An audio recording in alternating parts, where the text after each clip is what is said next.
శ్రీ గురుభ్యో నమః. అన్ని గ్రహాలకు అధిపతి అయిన అంగారకుడు డిసెంబర్ 7వ తేదీన కర్కట రాశిలో తిరోగమనం చేస్తాడు. ఫిబ్రవరి వరకు అదే దశలో ఉంటాడు. దీని వలన అన్ని రాశుల వారు ప్రభావితమవుతాయి. అయితే కొన్ని రాశుల వారికి మాత్రం మంచి ఫలితాలు కలిగితే మరికొన్ని రాశుల వారికి మాత్రం చెడు ఫలితాలు కలుగుతాయి. శక్తికి, బలానికి, సాహసానికి, ధైర్యానికి, భూమికి బాధ్యత వహించే అంగారకుడు కర్కట రాశిలో తిరోగమనం చెందడం వలన డిసెంబర్ నెలలో ఏ రాశుల వారికి ఎలాంటి ఫలితాలు కలుగుతాయో చూద్దాం. అయితే ముందుగా ధనుస్సు రాశి. ఈ ధనుస్సు రాశి వారి కుటుంబ సభ్యులతో కలిసి తీర్థయాత్రలకు వెళ్తారు ఈ సమయంలో. అంతేకాదు ధనుస్సు రాశి వారికి తండ్రి ఆరోగ్య విషయంలో జాగ్రత్త చాలా అవసరం. ఆత్మవిశ్వాసం అవసరం అవుతుంది.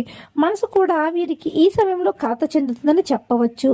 ఇక తదుపరి మకర రాశి వారికి ఈ సమయంలో ఎలా ఉండబోతుందో చూద్దాం. మకర రాశి వారికి గౌరవం పెరగడంతో పాటు ఈ సమయంలో ఆదాయం కూడా బాగా పెరుగుతుంది.